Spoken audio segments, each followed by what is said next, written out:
So hello guys, what's up and welcome back to my YouTube channel.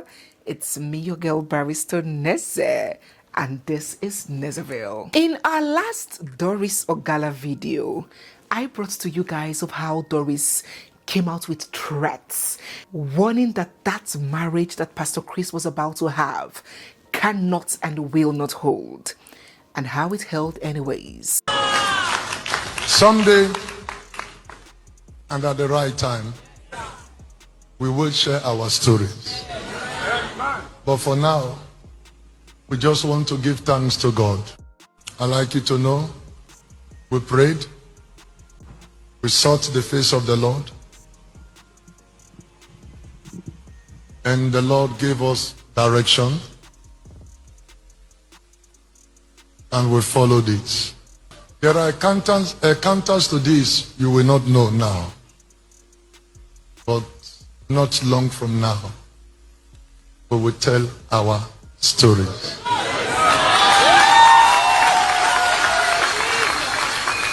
To God alone be the glory. The Bible talked about Jesus, and the Spirit drove him into the wilderness until his days of manifestation came. There are things that you can't show forth until it is the time of manifestation. And look at just this little one we showed. You can see the devil became very angry. How she granted a tell-all interview alleging a lot, from fetish to ritual killing. It was the mouthful. If it is God that spoke to me, and you are the one, and if I be a man of God, you will be blind for 10 minutes. From this moment, you will be blind for 10 minutes. If I be a man of God, go blind. As he is, so you are. Prophetic ambassador, power. Prophetic ambassador, power. Hey, super prophet for super solution. Power. Power belongs to you.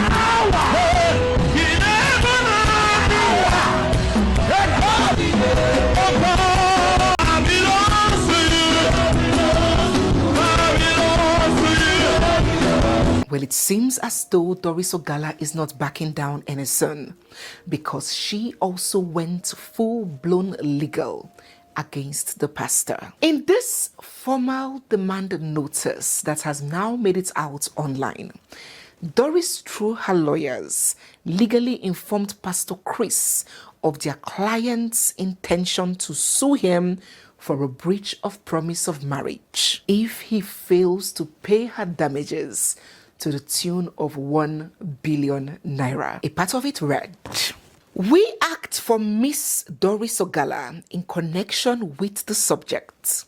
This letter serves as a formal demand regarding your breach of a legally valid promise to marry our clients and the profound calculated harm that has resulted from your actions. For damages caused, it listed profound emotional and psychological trauma, reputational damage, cybernetic attacks and victim shaming, and then malicious disclosure of private, explicit photographs, and the reliefs sought. We hereby demand, therefore, that you pay our clients the sum of 1 billion naira. The amount represents aggravated and general damages for the breach itself, the irreparable harm to her reputation, the psychological and physical health, and the egregious public manner of the execution of the breach." And when this demand notice made it out online, my ladies reached out to me and they were like, "Nesse, what is this I am seeing? Why haven't you given us this update? So we have this kind of law in Nigeria, and you have been allowing sons of Pharaoh sons of Potiphar, show us pepper, win shegebanza. You have been allowing the sons of Judas Iscariot promise us marriage, and you make us go. We start sweeping, we clean, we mop, we wash bed sheets, and at the end of the day, the sons of Pharaoh, the sons of Nebuchadnezzar, would leave us and go and marry somebody else. So you didn't tell us that the law provides for us where we can get damages. If it's like this, some of us would have become billionaires since now. Nesse, come and give us the cocoa. What is the law? What is going on? Is this true? Can she get this? Do we have such coverage for women in Nigeria? It's all right. Come closer. Let me just brief you a bit. But you're going to pay me. Anyways, the payment I require is for you to subscribe to our channel. You guys are doing so well. So many of you are joining us. The percentage of subscribers to non-subscribers is very commendable, and I want to blow this kiss to you. I say thank you. For those that are still not subscribed, don't forget to hit the subscribe button, give this video a big thumbs up, drop all your thoughts and comments down below, and stay glued, for you know that we have so much more coming your way. Don't also forget to join our premium and exclusive community. You can scan the QR code displayed on the screen, or you can just join via YouTube by clicking join membership down below. All right, let's go on with this video. So let me briefly explain what this breach of promise of marriage is and the legal position in Nigeria around it. The breach of promise of marriage originated from British common law. Now, common law are laws that are made by judges. You know, I told you that in the process of hearing cases, there are some things that the judges have to decide on that are not contained in books. You know, practice is different from books. So these things, these pronouncements that judges make in the process of trying or hearing a matter, are called common laws in Britain. In Nigeria, we call it case laws or judicial precedents. So simply put, they are the laws made from court's decisions as against from parliament, from the legislators who have the legal right to make these laws. I hope you understand. You know, I love you guys to understand. I love you guys to be enlightened. Some of you have already been called to bar from Nezeville, okay? So this breach of promise of marriage law originated and began operating around the 19th or 19th century in England. And what does this law say? What are the properties of this law? What does this law believe in? Number one, it believes that marriage is a civil contract. It's not just I love you. Marriage is a contract. Secondly, this law believes that a promise of marriage is legally binding. And thirdly, it believes that breaking out of this promise is actionable in court, meaning they can judge fee hear the matter. It is not, sorry, my dear, I found somebody else. It is actionable. Remember that during all those 18th, 19th century, women were seen worse than objects and animals. They had very limited legal rights, very limited economic independence. Their words were literally tied to a man, their husband. Many women could not vote, could not drive, could not do anything. In fact, could not open bank accounts. So this one that we're complaining about in Africa now, about misogyny, suppression of women, it started from the West, though. It's just that they realized that any society that refused to, empower their women remained stunted. So they opened their eyes and began lifting their women up. But Africa, we want to remain in perpetual darkness, but God forbid, we will not. So during that period, that's how women were. A broken engagement could completely destroy a woman. In fact, if it's made public that a man is engaged to be married to you and he backs out, and also it can dent you. No man might want to marry you again. And without marriage, a woman is 1/100 in those days. So when they now began considering women as human beings in the society, and they started making some laws to protect them a bit, this breach of promise of marriage was one of those laws to offer some protection for women. Not to force marriage, not to force love. It was more about compensation, to offer compensation. So when colonization happened, remember that Nigeria was colonized by the Great Britain. So when colonization came to Nigeria, we inherited some of these British common law through colonial administration. And so early in that time, Nigerian courts began recognizing breach of promise of marriage as actionable too. But where the parties were in English style arrangements. So if it was a customary arrangement where I want to see your papa, I want to see your mama, but I didn't marry you again, it will not be actionable. It wasn't actionable then. But if it was ring, flower, the English style, then the Nigerian courts were now recognizing that breach as also actionable in Nigeria back then, post-colonialism. So you may ask, what are the elements that you must show or prove for you to seek or get remedy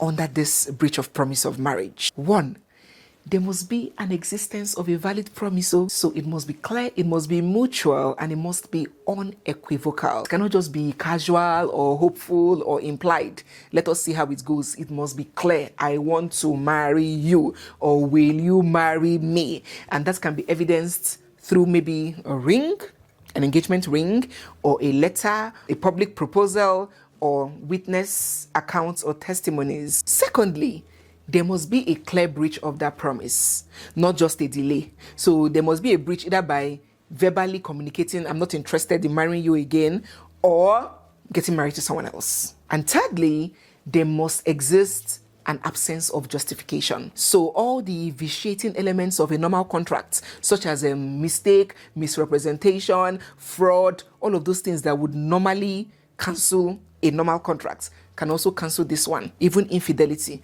is also a justification to call off a marriage. So it must have been done without justification. And then lastly, the person who was breached must show some kind of loss or damage suffered. Either financial loss, maybe you're already preparing for the wedding, you have already rented hall, you have to show some financial loss, or maybe emotional distress, or a loss of social standing. So those are the 4 elements that must be present for the courts then to have even paid attention to your application. So what is the reality today? What is the reality now? In present day, modern Nigerian courts have largely rejected breach of promise of marriage as an actionable cause. And don't forget that we don't have any statute, any law in paper that covers it.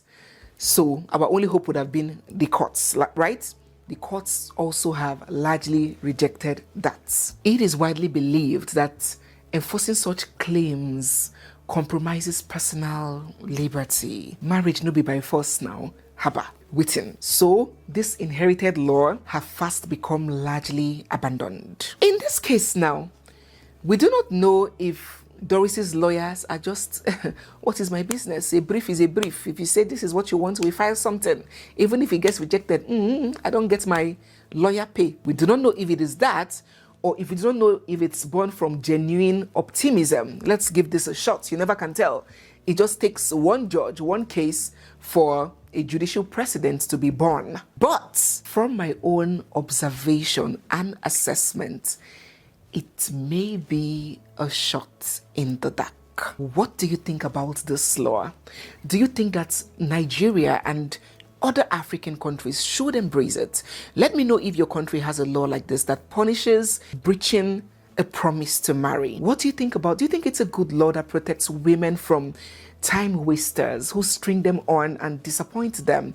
Or do you think that no, there is no need for that? If anybody does not want to do, let them go their separate ways. What are your thoughts about this law on a breach of promise of marriage? Well, as we were observing the whole matter, next thing we started hearing was that the police wanted to arrest Doris. We're like, for what offense? God. Once the people know they look past the finish, they just say, see, Crystal, you got they call people, maybe they got people where they close to me say, you want to go use DSS arrest me. And you say me. That relationship matter now. Make DSS come. No way you go there, go. Make I get enough when I say I rooted out that the arrest will be before I begin talk. No, I know that one out now. Normally, now normal thing we suppose happen. Make so that we go there, Kukuma go. Well, shortly after these rumors made it out, while Doris was on Instagram Live it was seen that men of the Nigerian police, some even said it's the DSS, the department, the Department of State Security, stormed Doris's house to effect an arrest for the offense of making defamatory statements against Pastor Chris and his wife. Don't turn off. Police is in my house. Police is in my house. Police is in your house? Yes. Are they inside? That's Charity. They are You are inside. a fool. Who allowed They them never in? tried to open my door. Who allowed You them opened in? my door for people and I told you. Do they have warrants? Yeah, who What is do that? they want? Your name is And some people were like, hey, Egbami, oh. A country languishing in jihadists and terror attacks, banditry, kidnapping. Uniformed men are being channeled to arrest pastor's enemy for defamation. Something that is supposed to be purely civil, a civil matter. They were like, we have always known that if this defamation thing becomes criminal in some lawless countries, it will be used as a tool, as a point of revenge to arrest and oppress, harass and intimidate others by powerful people, more powerful people. Before we could say jack, Doris was picked up, bundled and moved from Abuja to Lagos. The pastor was filmed boasting in church that whatever is alleged must be proved. There is a law in this country that works. We follow the law. And the law is taking its course. Everything you say to anybody, you must prove it in the law court. Are you sure you are hearing me? Now here is what happened next. The news going out on social media is that while Doris was in police custody, Pastor Chris, who was the one that engineered the arrest in the first place, showed up and began pleading for reconciliation, pleading for ceasefire. As our two Baba said, ceasefire, ceasefire. That Pastor Chris began pleading, drop your weapon, please ceasefire, urging Doris to please allow peace reign. His pastoral career and ambition is on the line. Someone even reported that the pastor got on his knees and knelt down for 1 good hour, begging Doris in this their closed door meeting and asking for an end of hostilities. After that so-called closed door meeting, Doris Ogala was released by the police on what they termed bail. So many people suspect that the pastor has negotiated and offered Doris a lucrative payout, some huge monetary compensation, because after she was released, she has been pretty calm and quiet. That resentment, that anger, that needs to spill, have all withdrawn. What next? Dark secrets, dirty linen, disturbing information. How will this end? As more and more information make it out, be sure that I will update us. So guys, yes, we have come to the end of today's video. If you're new here, you are seeing my face for the first time, or if you've been watching without subscribing, don't forget to hit the subscribe button right down there. Can you see it? Take your hand, press subscribe, give the video a big thumbs up, drop your thoughts down in the comment section, and stay glued for we have so much more coming your way. It's me, your girl Barrister Neze, and this is Nezeville. I'll see you guys in my next one. For now, bye.